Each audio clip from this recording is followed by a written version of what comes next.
Primeira Carta aos Coríntios, capítulo 15. Irmãos, venho lembrar-lhes o evangelho que anunciei a vocês, o qual vocês receberam e no qual continuam firmes. Por meio dele vocês também são salvos, se retiverem a palavra assim tal como a preguei a vocês, a menos que tenham crido em vão. Antes de tudo, entreguei a vocês o que também recebi, que Cristo morreu pelos nossos pecados, segundo as Escrituras, e que foi sepultado e ressuscitou ao terceiro dia, segundo as Escrituras, e apareceu a Cefas e depois aos 12. Depois foi visto por mais de 500 irmãos de uma só vez, dos quais a maioria ainda vive, porém alguns já dormem. Depois foi visto por Tiago, e mais tarde por todos os apóstolos.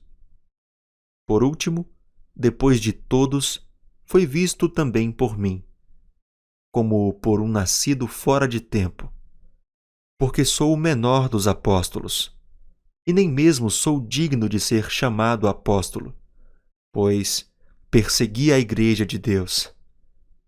Mas pela graça de Deus sou o que sou, e a sua graça que me foi concedida não se tornou vã.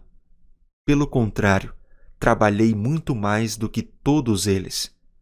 Todavia, não eu, mas a graça de Deus comigo. Portanto, seja eu ou sejam eles, assim pregamos e assim vocês creram. Ora, se o que se prega é que Cristo ressuscitou dentre os mortos, como alguns de vocês afirmam que não há ressurreição de mortos? E se não há ressurreição de mortos, então Cristo não ressuscitou. E se Cristo não ressuscitou, é vã a nossa pregação, e é vã a fé que vocês têm.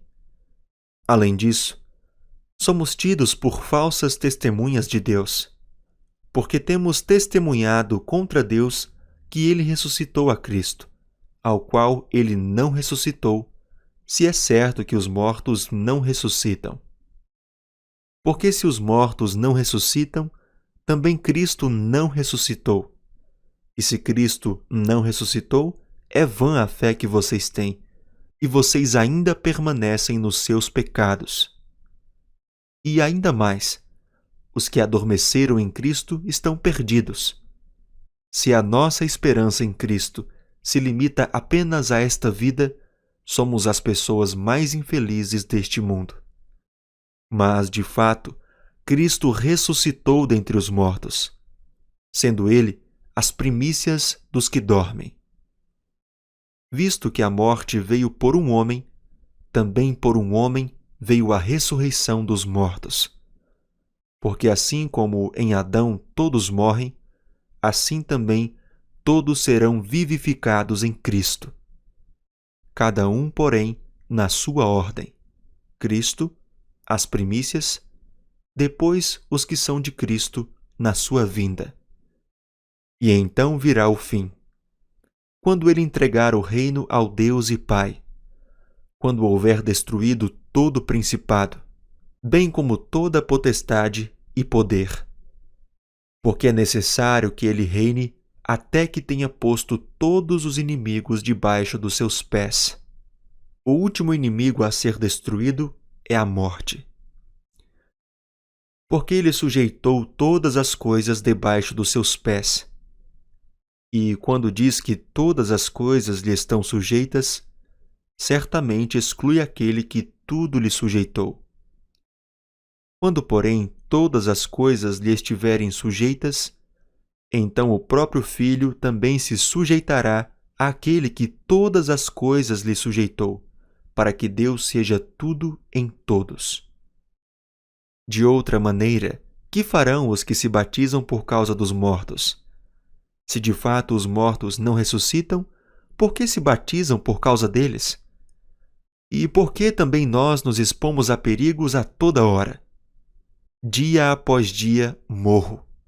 Eu afirmo isso, irmãos, pelo orgulho que tenho de vocês em Cristo Jesus, nosso Senhor. Se, como homem, lutei em Éfeso contra feras, qual foi o meu proveito? Se os mortos não ressuscitam, comamos e bebamos, porque amanhã morreremos. Não se enganem. As más companhias corrompem os bons costumes. Voltem à sobriedade, como convém, e não pequem, porque alguns ainda não têm conhecimento de Deus. Digo isto para a vergonha de vocês. Mas alguém dirá: como é que os mortos ressuscitam? E com que corpo virão? Insensato! O que você semeia não nasce se primeiro não morrer. E quando semeia, você não semeia o corpo que há de ser, mas o simples grão, como o de trigo ou de qualquer outra semente. Mas Deus lhe dá o corpo como Ele quer dar, e a cada uma das sementes dá o seu corpo apropriado. Nem toda carne é a mesma. Porém, uma é a carne dos seres humanos, outra a dos animais, outra a das aves e outra a dos peixes. Também há corpos celestiais e corpos terrestres, e, sem dúvida, uma é a glória dos celestiais e outra a dos terrestres. Uma é a glória do sol, outra a glória da lua, e outra a das estrelas. Porque até entre estrela e estrela há diferenças de glória. Pois assim também é a ressurreição dos mortos. Semeia-se o corpo na corrupção, ressuscita na incorrupção. Semeia-se em desonra, ressuscita em glória. Semeia-se em fraqueza, ressuscita em poder. Semeia-se corpo natural, ressuscita corpo espiritual. Se há corpo natural, há também corpo espiritual. Pois está escrito: o primeiro homem, Adão, se tornou um ser vivente, mas o último Adão é espírito vivificante. O que vem primeiro não é o espiritual, e sim o natural. Depois vem o espiritual. O primeiro homem, formado do pó da terra, é terreno. O segundo homem é do céu. Como foi o homem terreno, assim também são os demais que são feitos do pó da terra.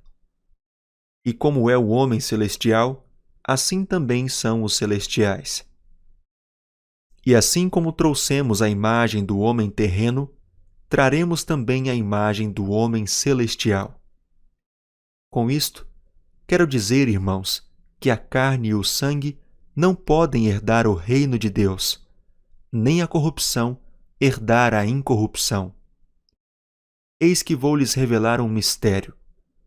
Nem todos dormiremos, mas todos seremos transformados num momento, num abrir e fechar de olhos, ao ressoar da última trombeta. A trombeta soará, os mortos ressuscitarão incorruptíveis, e nós seremos transformados. Porque é necessário que este corpo corruptível se revista da incorruptibilidade, e que o corpo mortal se revista da imortalidade.